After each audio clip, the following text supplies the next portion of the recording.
Welcome to the C&A Show. I'm your presenter and host, Rick. Really excited to bring you this episode. I just want to say thank you so much for the love and support you've shown for episode 1. This is exactly what motivates me to create more content like this. Just to tell you a little bit about the podcast itself, through individual episodes, I try and discuss in more detail around specific cybersecurity topics. The first episode focused around security assurance in New Zealand government. This episode will focus on penetration testing or ethical hacking. Our guest today is someone who's been in the security industry for the past 10 years and who's going to talk to us about what penetration testing is and discuss it in a bit more detail. So please welcome our second guest, Mr. Callum Stewart. How's it going, Callum? Not too bad. How are you? Good. A bit less nervous than the first episode because I think it's excitement more than nervousness. Mm-hmm. You look great. So do you. Trying to match his vibe and elegance and charm. But no, really, thanks to you, Callum. Thanks for being my second guest. I think it's really good after the first episode, the amount of support and response that I receive from viewers. It's really positive, and that kind of feels really good that people are really wanting to watch content like this. Yeah. So really good to have you here today. So to kick this podcast off today, Callum, I thought I sort of do this with every guest, although I've had just one so far. But why don't you tell us how you got into security and about that journey from security and then into pen testing as well, so that we can start with that little bit of context. Yeah, absolutely. I've been into IT since I can remember, basically. Always loved gaming and studied IT at high school and stuff. But security specifically, I remember I was must have been 14 or 15, something like that. One of my friends showed me a website, one of those kind of CTF, classic kind of websites, where you go on there and you do kind of silly security challenges and you get points for them. And I thought that was the coolest thing I'd ever seen. That's what kind of sparked my interest in it, but I didn't realize that you could go and make a job out of that as well. So when someone explained to me that you can, and it's called an ethical hacker or penetration tester, I was like, there's no way, that's amazing. So of course I wanted to do that. Back in the day, you couldn't really study it. There was a couple of courses in the Australian universities at the time that offered a little bit, like you could minor in security. That was about the best you could do. So I went and did a network engineering degree, and studied a minor in security, which, yeah, it was early days for academia. They hadn't quite got it right yet. There wasn't too much to learn there, so a lot of it was kind of self-study. But fast forward a few years, my first job was in a kind of a blue team role. So I worked in a NOC and then a SOC, so as an analyst, doing incident response, that kind of thing, which is, I think, a great way to get into the industry. It's a good introduction to things, gets you across a broad range of technologies and stuff like that. And yeah, kept my eye on pen testing because still had no idea how it really works. Didn't quite understand, like, is someone going to arrest me at some point? Yeah. But yeah, once I realized there are companies out there doing pen testing, applied for a few and ended up with a job at Quantum Security with Eugene Gibney. Cool.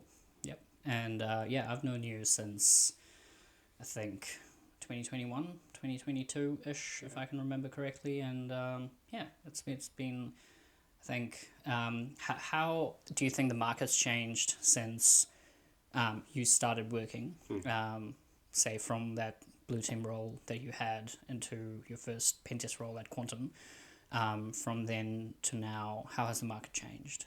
It's changed quite a bit, actually. So that was about 10 years ago, give or take, when I started doing pen testing. And the market was very immature back then. It's matured a bit now. It's still got a way to go. But yeah, the concept of a pen test was still very foreign, even to people in the IT realm. A penetration test was something that a project manager was told they had to do at the very end of a project. Yeah. They hadn't budgeted for it. They had no time left, that kind of thing.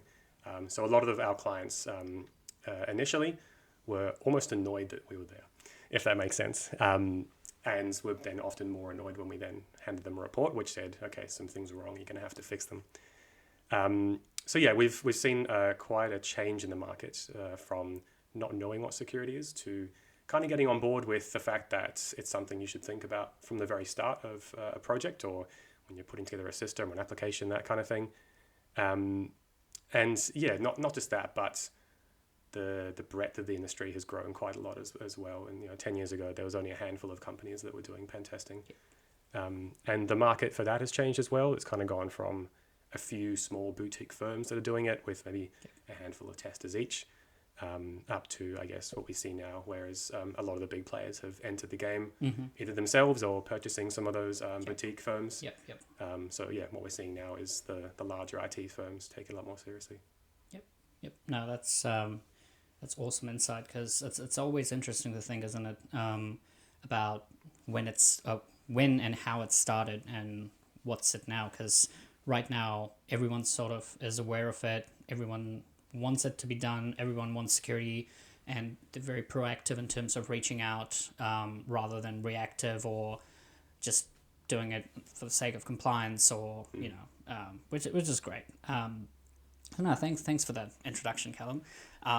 So in future episodes, what I've planned to do is basically dive deeper into specific topics of like pen testing, of assurance. So I think this is a very good platform for our newcomers, students, viewers, or outside, like overseas as well, just to know, who want to get into pen testing, just to learn from someone like you as well in that aspect. Could you perhaps explain in layman terms, what is pen testing? Why is pen testing important for the context of a client, from your experience? And also we can then talk about specific things around pen testing, such as like the different types of testing. Like there's the black box approach, grey box approach, there's the white box approach. And then if you can tell us a little bit about what actually happens in a pen test, because I think a lot of us would be wondering, right? Like, what do they do? How do they find out those issues? Like, it seems mysterious sometimes. Doesn't it? Yeah. So why don't you start with like, what is actually a pen test? Why do we do it? Why is it important? It's a funny name, isn't it? Because when I'm introducing what I do to a non-technical person, let's say I meet someone at a party, what do you do, Callum? And I say, cool, I've either got a choice. I can tell them I'm a pen tester, and they think I'm the world's most boring person ever, and I like beaks and Sharpies and all that kind of stuff. Or I say I'm a penetration tester, and I get a kind of a school child giggle and some sort of sexual innuendo. So I often introduce myself as doing security testing or cybersecurity testing. I know the industry doesn't like that word all that much, but it gets the message across, which is important. But yeah, so pen testing is basically you take an application or you take a system or a network or an environment, and what you're looking to do is identify all the flaws in it from a security point of view. So what vulnerability is here? If a real malicious attacker was here right now, what would they do? How would they break the system? How would they get access to things they shouldn't have access to? How would they steal your data, turn off your system, that kind of thing?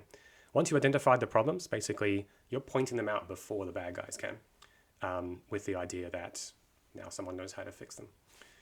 It's not all just about kind of running through a China shop as a bull.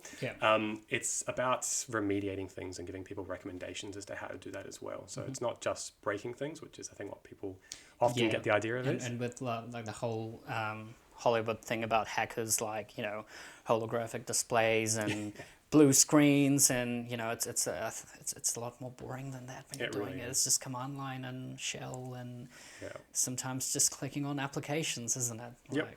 It's a bored person staring blankly at a screen, scratching their head, wondering why the thing that they thought was going to work hasn't worked yet. Is for the most part what it looks like. So yeah, Hollywood's definitely got that aspect of it wrong. So you mentioned a couple of terms there, which I think as an industry we're trying to move away from, the kind of concept of white box or black box or that kind of thing.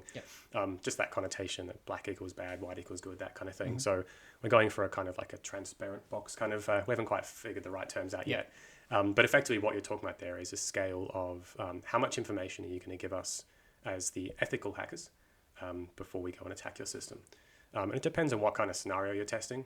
You could go, well, how much information would an attacker have coming at you from the internet? None? Okay, cool.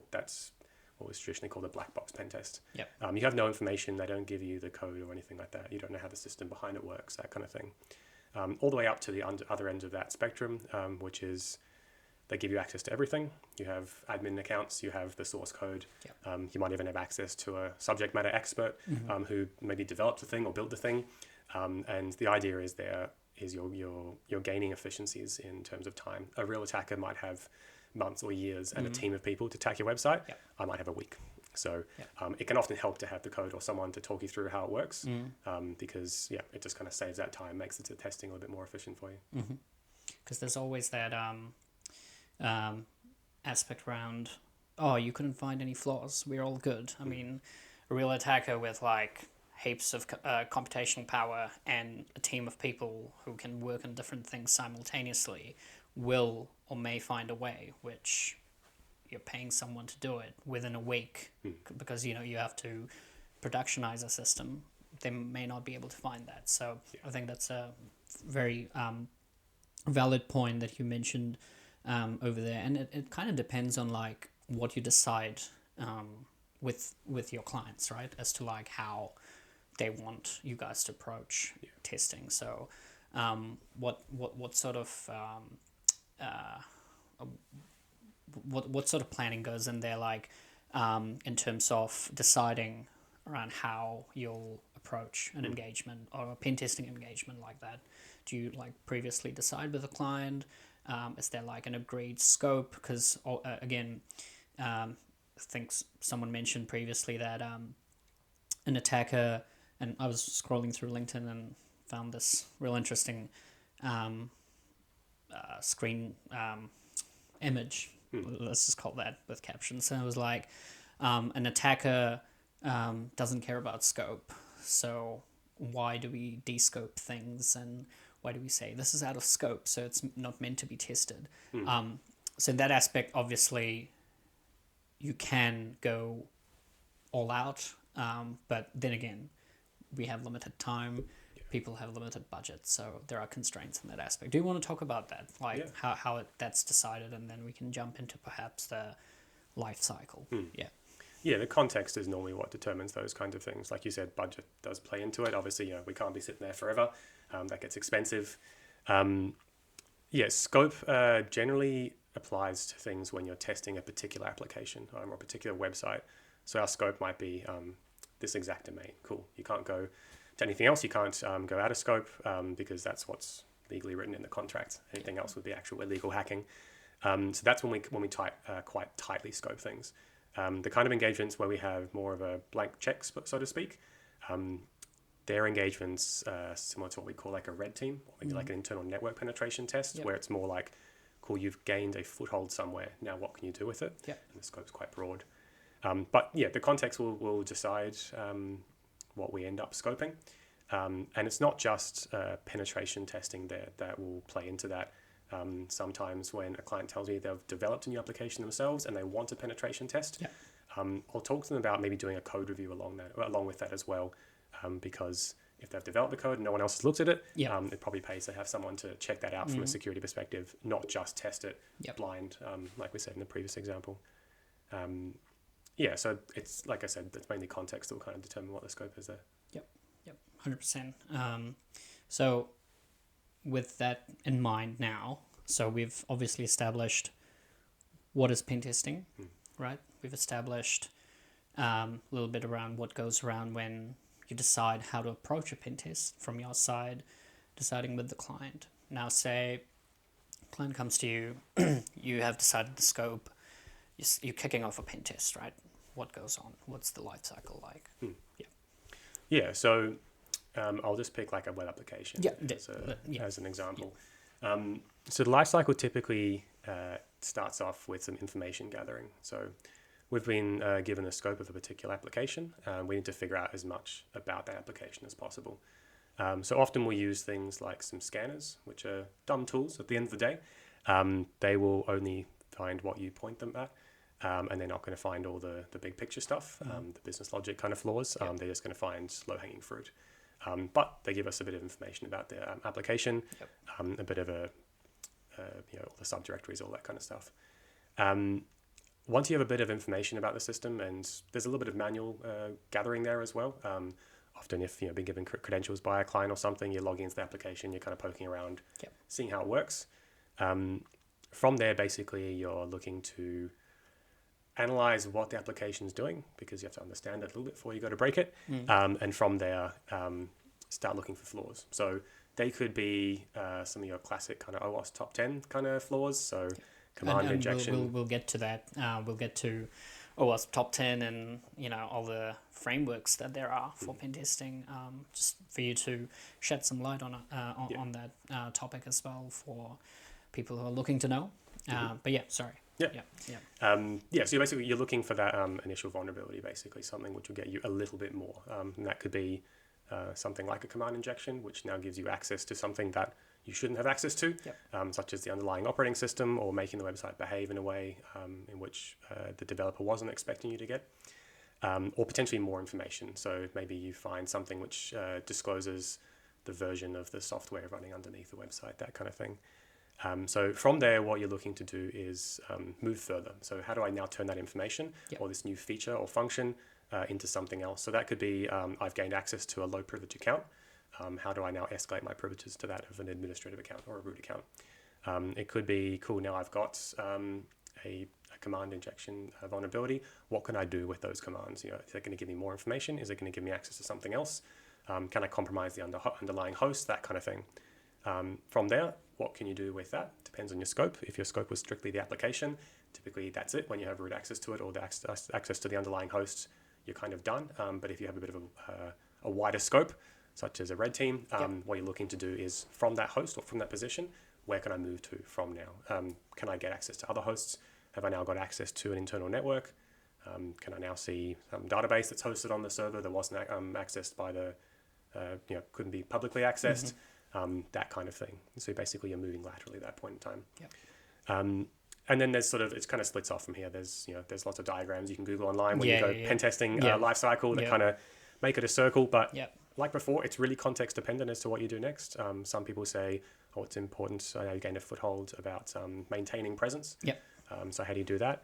If we're just testing application, typically you're not too concerned about that kind of thing. You're more concerned about, cool, what other vulnerabilities are there? So it kind of splits off and branches out into various different areas and tests you want to do. So apart from say your typical web applications and internal network pen tests, what else have you in your journey on being a pen tester have come across, the different types of tests?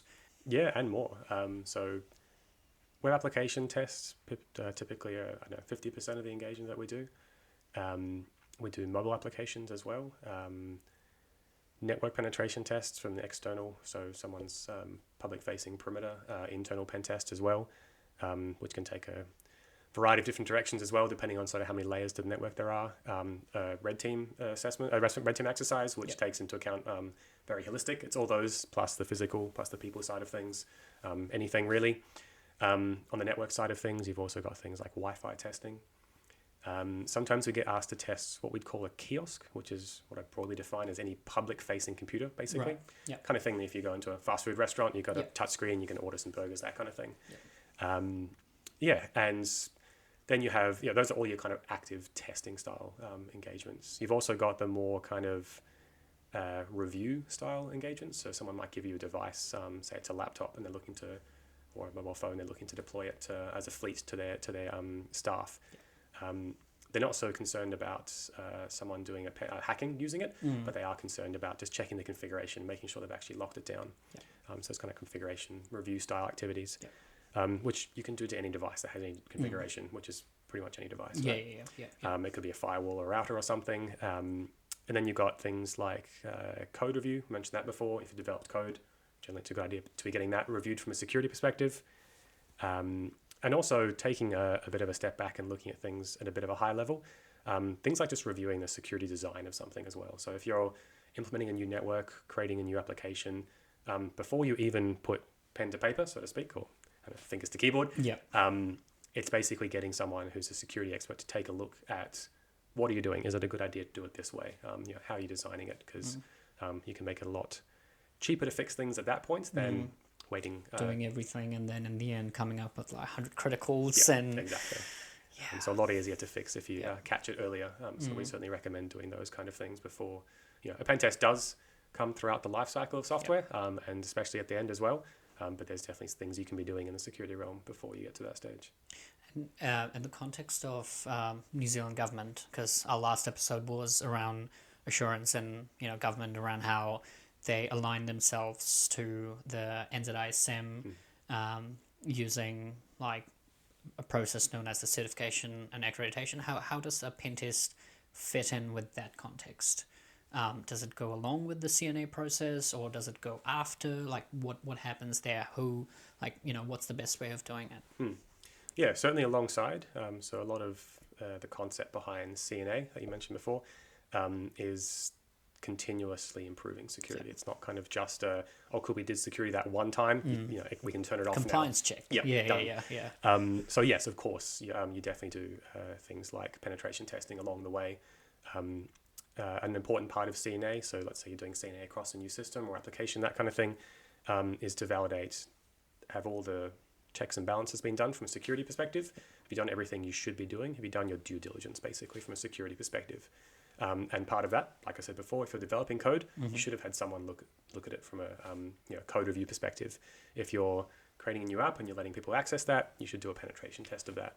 So a C&A will generally validate that those things have been done, and often consume like a penetration test report, which will help kind of form the basis of any remediation actions that need to happen before the system's actually accredited and certified. Because it gives you like a more accurate and clearer picture of what could be a risk, right? And because sometimes we form these risks and it may not apply, or it may apply but not too much. But I guess doing a pen test along with the C&A process, you identify issues and then you consume that. It kind of gives you a better picture. You make it real. Yeah. Because when you're coming up with different risks that a system could have, it's all theoretical at that point. It's paper-based. Yeah.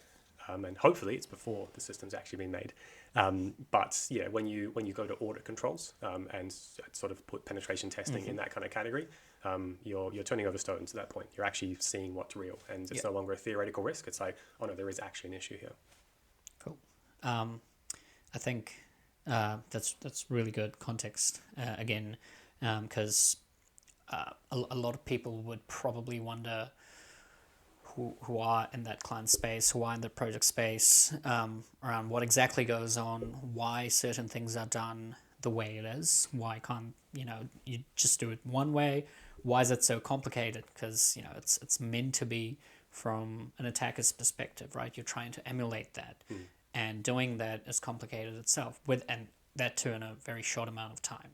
So yeah, I think, but like overall, would you say that you prefer a specific type of test, or any like favorite kind of pen test engagement that you like doing out of all the ones you've mentioned previously? Red teaming tends to be a favorite amongst people in my team, and I think the industry as well.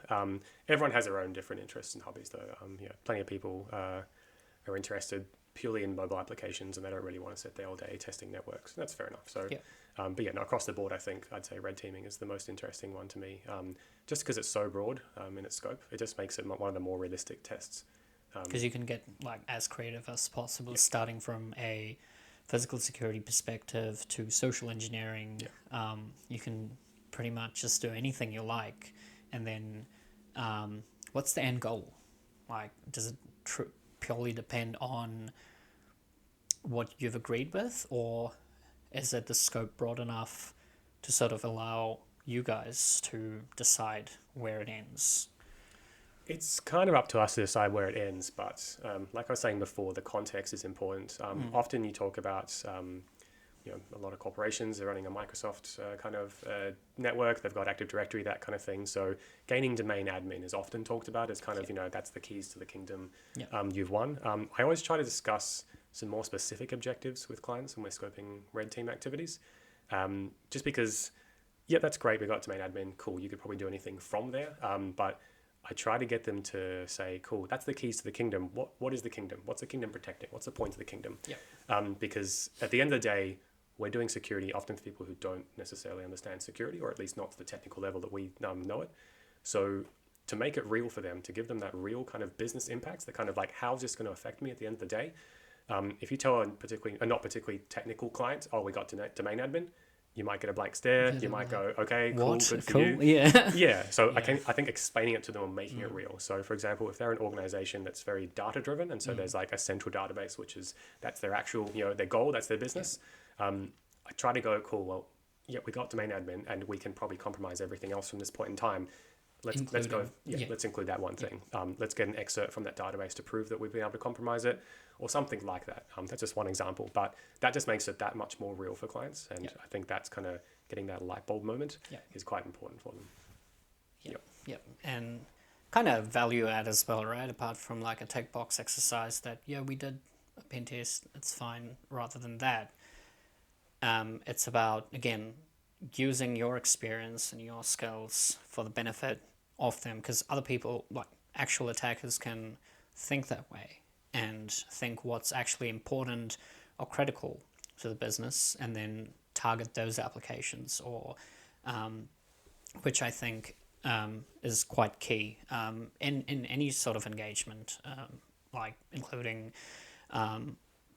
assurance or C&A work as well. Like, what's the key business impact, or what's the criticality? Deciding your level of assessment based on that, because that's where you can give the most value in terms of advice to the people you're working for. So you previously mentioned OWASP top 10. I think people will be interested to know a little bit about that. I know what it is, but just for this podcast itself, I think it'll be great if we can discuss a little bit about that. So what is OWASP top 10, Callum? A lot of people mistake it for a framework, which is not quite what it is. It's what it says on the tin. It's the top 10 vulnerabilities which the OWASP organization have decided is the most common which they've seen. It's a historical thing, so it's not kind of making predictions about the future. It's purely looking into the past, and it's basically saying that historically, over the last year or two, these are the things which we've seen most commonly. So that's useful in a way, because it's looking at what we've historically seen. It's concrete, it's real, but it doesn't necessarily predict what's going to be the next new thing. But basically, it's a list of 10 different vulnerabilities, and I mentioned before, it could be SQL injection could be one of the common ones. And basically, what it's trying to do is just kind of describe what that is to people, and publish it in such a way that it's consumable and understandable. So if you're talking to someone who doesn't understand security, or they're not technical, and you're saying these findings to them, you can point them to the OWASP top 10, which is a easy to digest kind of resource, where they can kind of go read a bit more about it. And there's often things like recommendations on the website that, how to fix things, that kind of stuff. Cool. And would you recommend for someone who's interested to, learn a little bit about these vulnerabilities, would that be a good starting point?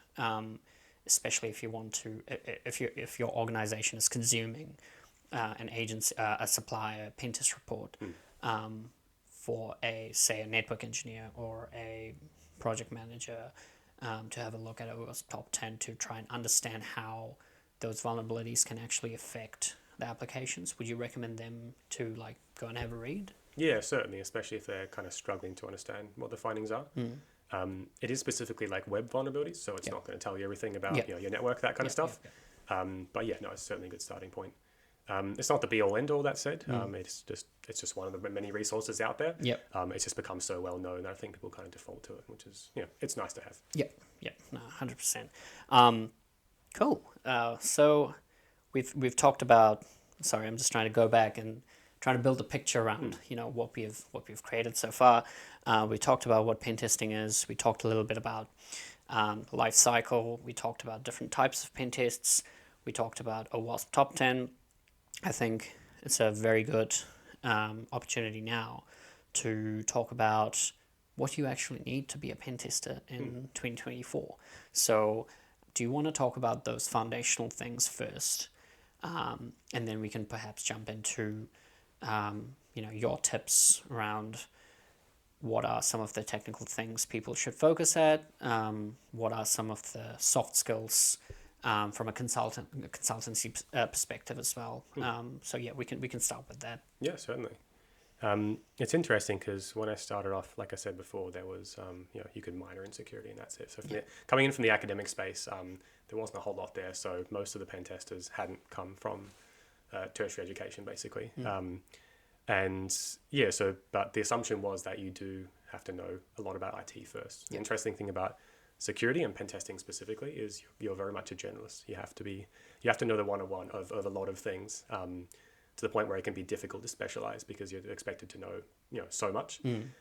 It's interesting now when I'm interviewing new candidates for a pen tester role, we're getting kind of pure security people coming out of tertiary education now, who have just studied a security degree, and they don't necessarily have the fundamentals. They don't have the backgrounds, the 101 IT. They probably can't build a computer. They maybe couldn't code a website, that kind of thing, which is interesting to see. And it's not necessarily a bad thing. It just it's bringing a bit of a different perspective into the industry.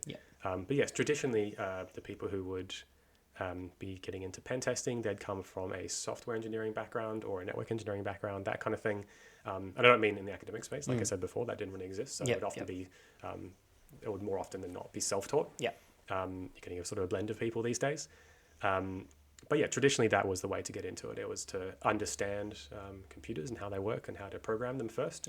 And then once you do that, then you start knowing how to break them. And the paradigm's shifting a little bit. It's not now. You have to have years and years of experience and all these certifications and be self-taught and know everything about IT.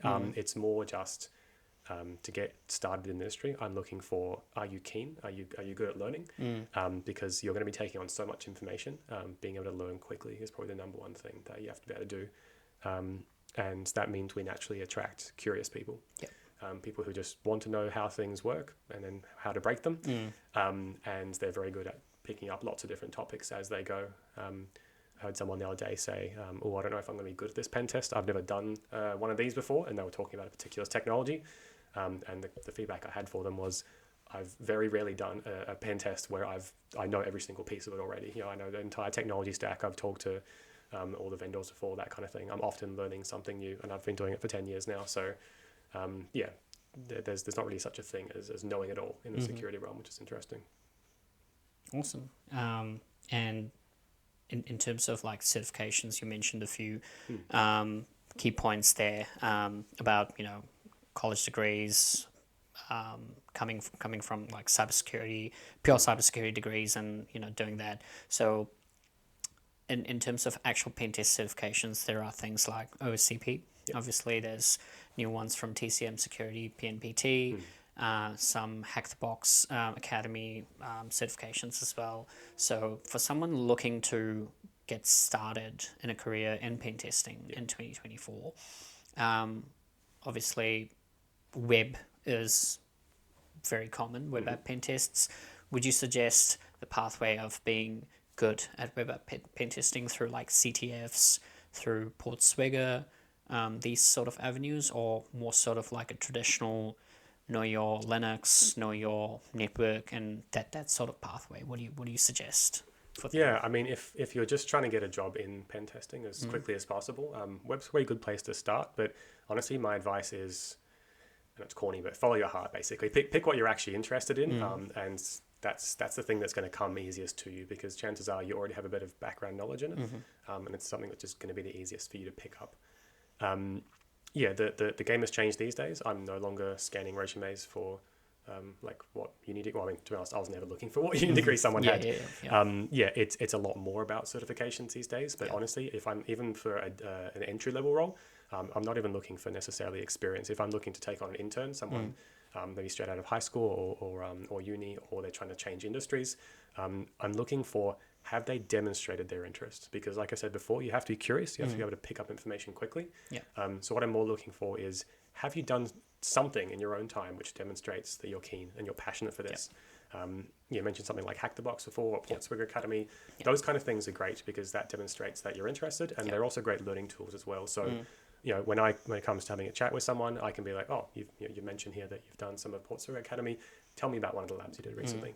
And if they can talk me through and I'm seeing the glint in their eyes, and their Yeah, eyes yeah. lighting up and they're Yeah. excited about it, that's more what I'm looking for than, the acronym on a page that they've got a certification or that have come from a uni degree or something. For more senior roles, yes, we are looking for the experience, for the certifications, that kind of thing, because that does kind of prove that you have that knowledge. Yep. But I certainly wouldn't discourage someone if that kind of academic space or if that studying just doesn't come easy to you or it's not your thing. I wouldn't discourage anyone from getting into the industry because there are many, many pathways into security, it being such a generalist field. Yep. And yeah, it certainly doesn't have to come in the form of certifications. That's solid advice, especially because, you still have people around in the industry, not necessarily in New Zealand, but around the world, who still sort of see in that traditional view that you don't have OSCP, so no, sorry. Rather than considering what that person has actually demonstrated through their portfolio, their GitHub page, how many CDF boxes they've solved in Hack the Box. Because for me, there are other certifications as well apart from OSCP. OSCP obviously is a world-renowned, very famous HR-specific certification. But if you don't have OSCP, necessarily doesn't make you a bad pen tester. Exactly. I mean, I've got people on my team who have been pen testers for more than 5 years. They haven't got the OSCP and they don't have any other certs either. Yeah. They got into it because, like I said before, they were interested, they were curious, they picked it up one day and they went with it. So yeah, sort of enjoy exactly, and that's what, if you have that passion, I think that's more than enough to keep driving you to learn more, right? So one last thing before we close this off, Callum. You spoke briefly about comm skills or soft skills. How important do you reckon it is for a pen tester to, because from project manager's perspective, they would need someone to sort of explain what, why, how, right? How important is it, do you think, that for newcomers or students to concentrate on those soft skills as well? Because that's something a lot of people actually struggle with. it really depends on what you're looking to do. There are so many different roles in security and there's so many different ways you can take it. You mentioned before the consulting space. Communication is very important in the consulting space. But there are perfectly so there are roles where you don't necessarily need to have as sharp a communication skills or be that kind of client-facing role. You can be kind of very technical and not have to. That's not your primary focus. That kind of thing. But yeah, if you're talking about, you mentioned before, like security project management, that kind of thing. If you're going to be a developer or an architect or a pen tester who is a consultant at the same time, then communication is key there, because you could be the best engineer in the world and you could design a perfect system, but if you can't tell anyone about that system or tell them how to make that system, it's not going to work. It's the same thing with pen testing. You could be the best hacker in the world, and if you just can't explain what you've found to someone and teach them how to fix it, then you're not as as valuable to them as someone who might not be as technically sharp, but can actually communicate the problems they're identifying. Well, I think we've covered quite a bit today, and I am quite happy that we have now sort of, as part of the Sick Show, we've now established these two streams, one being assurance, the other being pen testing, and many, many more to come in future episodes. But it was lovely having you today, Callum. Talk about pen testing, always a great topic to talk about, and just to give like people who are actually looking for some advice in this space from experts like yourselves as to how they can kickstart your career. I think this is a really good introduction, and this builds the platform for many more discussions with yourselves and your team, potentially others in the industry. So I really enjoyed our chat today, and thanks heaps for being a guest in the show. Really honored. Thank you. Awesome. Hey, cheers, guys.